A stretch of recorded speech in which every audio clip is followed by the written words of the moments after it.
Welcome to తొలి వార్త. ప్రజల కోసం ప్రజల పక్షం వార్తలు చదువుతోంది మీ మాధురి. అట్లాగే ఓబేదుల్లా కోత్వాల్ గారు చైర్మన్ మైనారిటీకి సంబంధించిన కార్పొరేషన్ సంబంధించి, అట్లాగే మా స్వర్ణమ్మ, ఒకప్పుడు మేము ఇద్దరు కిరణ్ గారు స్వర్ణమ్మ ఇద్దరున్నప్పుడు సమ్మక్క సారక్క అని పిలిచేవాళ్ళం. స్వర్ణ సాగర్ గారు వేదిక పైనటువంటి ఇతర అధికారులందరికీ, సంజీవ్ గుజరాజ్ గారికి, ఇతర గ్రంథాలయ సంస్థ చైర్మన్ నరసింహారెడ్డి గారికి, ఇంకా వేదిక పెద్దలందరికీ, కాంగ్రెస్ వాదులందరికీ, విద్యుత్ అధికారులందరికీ, వివిధ స్థల అధికారులందరికీ, ఇక్కడికి విచ్చేసినటువంటి సోదర సోదరీమణులందరికీ, మీడియా మిత్రులందరికీ ఈ శుభ సందర్భంలో మీ అందరికీ హృదయపూర్వక నమస్కారం తెలియజేస్తా ఉన్నా, శుభాకాంక్షలు తెలియజేస్తా ఉన్నా. ఈరోజు ఒకే రోజున దేవరకద్ర నియోజకవర్గానికి సంబంధించి 12 సబ్స్టేషన్, అంటే ఆల్మోస్ట్ సుమారుగా ఒక అప్రాక్సిమేట్గా అందాగా ఒక 30 కోట్ల రూపాయలు విలువటువంటి సబ్స్టేషన్ ఈనాడు ఫౌండేషన్స్, ఇనాగ్రేషన్స్ చేసుకునే కార్యక్రమం రావడం జరిగింది. మరి ఈ విద్యుత్ శాఖకు సంబంధించి విద్యుత్ గురించి మాట్లాడాల్సిన సందర్భం వచ్చినప్పుడు, ఈ ప్రభుత్వం రాకముందు గత ప్రభుత్వం అంటే బీఆర్ఎస్ పార్టీ, ఆనాడు టీఆర్ఎస్, ఇప్పుడు బీఆర్ఎస్, రేపు ఏదో తెలియదు, ఉంటుందో లేదో తెలియదు, కాంగ్రెస్ పార్టీ అధికారులకు వస్తే కరెంటే రాదు అని మాట్లాడేటువంటి మాటలు మాట్లాడారు ఆనాటి నాయకులు. మరి సుమారుగా ఈ 17 మాసాల కాలంలో కరెంట్ అనేది నిరాఘాటంగా కోతలు లేకుండా కరెంటు సరఫరా జరుగుతూ ఉంది. రెండవది, ఈ రోజున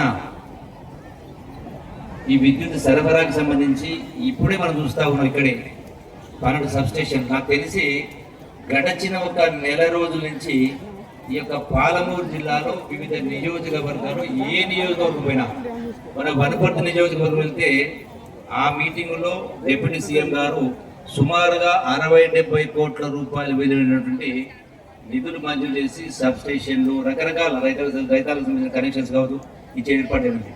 మొన్న అచ్చంపేట నియోజకవర్గం వెళ్తే అక్కడ కూడా సుమారుగా ఒక 70-80 కోట్ల రూపాయలు విలువైనటువంటి సబ్స్టేషన్స్, రైతులకు సంబంధించినటువంటి ట్రాన్స్ఫార్మర్ కావచ్చు, రకరకాల అంటే విద్యుత్ సంబంధించినటువంటి కొరత లేకుండా చేసే ప్రయత్నం.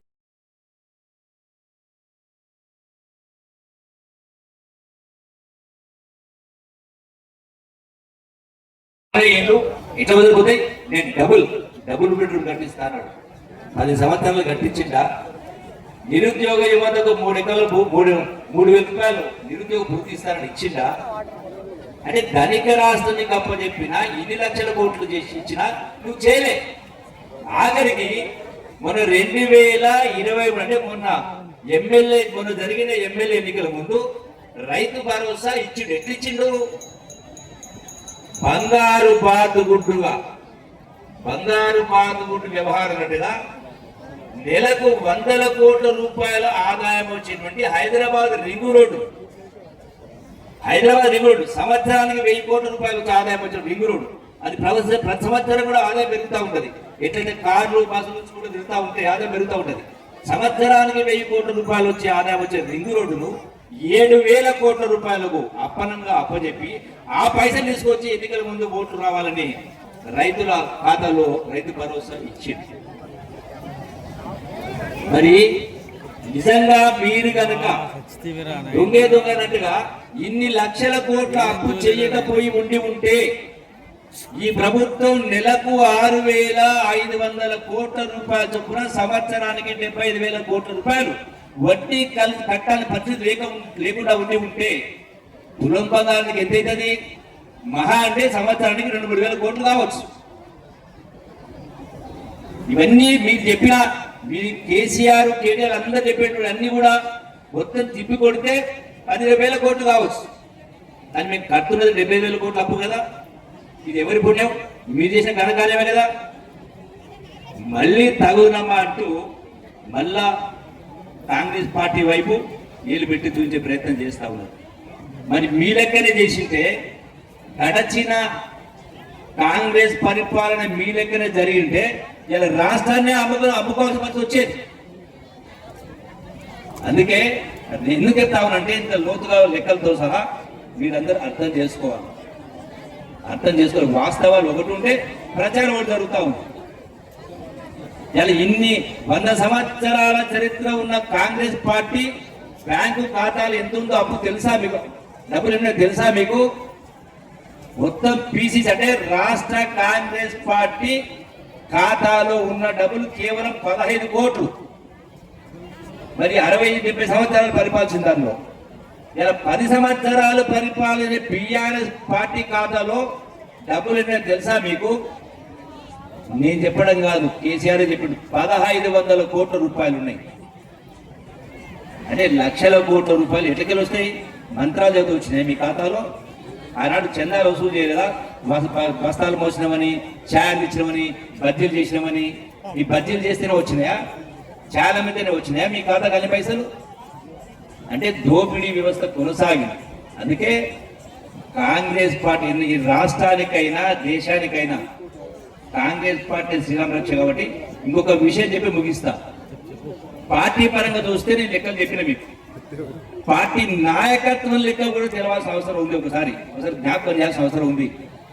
ఆనాడు మహాత్మా గాంధీ నుంచి మొదలు పెట్టుకుంటే, నెహ్రూ నుంచి మొదలు పెట్టుకుంటే, డాక్టర్ అంబేద్కర్ నుంచి మొదలు పెట్టుకుంటే, ఇందిరాగాంధీ తాత, ఇందిరాగాంధీ తండ్రి గారు జవహర్లాల్ నెహ్రూ సుమారుగా 6 సంవత్సరాల పాటు జైలు ఉన్నాడు దేశ స్వాతంత్రం కోసం. యావదాస్తిని సమాజానికి దారాదత్తం చేసింది. ఇందిరాగాంధీ దేశ సమగ్రత కోసం ప్రాణాలు అర్పించింది. రాజీవ్ గాంధీ కూడా దేశ కీర్తి ప్రతిష్టల కోసం, ప్రపంచ ఖ్యాతి కోసం దేశం ఒకటి ఉండాలని ఆనాడు రాజీవ్ గాంధీ కూడా మరి ప్రాణత్యాగం చేయడం జరిగింది దేశ సమగ్రత కోసం. అటనే సోనియా గాంధీ గారికి 2004వ సంవత్సరంలో ప్రధానమంత్రి పదవి కాళ్ళకాడికి వచ్చినా కూడా నాకు వద్దని తీసుకోకుండా ఆనాడు దేశం ఆర్థిక ఇబ్బందులు ఉన్న కారణంగా ఒక ఆర్థికవేత్తను మన్మోహన్ సింగ్ ప్రధానమంత్రిని చేసింది.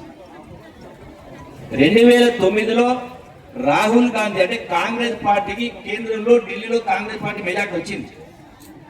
రాహుల్ గాంధీ ప్రధానమంత్రి అయ్యే అవకాశం ఉన్నా కూడా నాకు వద్దని ప్రధానమంత్రి పదవి తీసుకోకుండా అదే నిజాయితీమైనటువంటి మన్మోహన్ సింగ్ ను ప్రధానమంత్రిగా కొనసాగించే కార్యక్రమం చేయడం జరిగింది.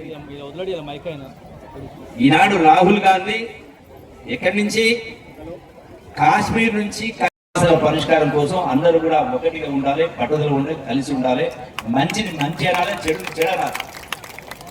అందుకే ఈ యొక్క జై బాబు, జై భీమ్, జై సంవిధానం. కాబట్టి దయచేసి మీరందరూ కూడా ఆ యొక్క లక్షణాలు పురిగిపుచ్చుకోవాలని కాంగ్రెస్ పార్టీ దేశానికి రాష్ట్రానికి శ్రీరామ రక్ష అని చెప్పని మరొకసారి మీ అందరికీ సవినయంగా విజ్ఞప్తి చేస్తూ సెలవు తీసుకుంటున్నా. జై హింద్, జై కాంగ్రెస్, జై కాంగ్రెస్.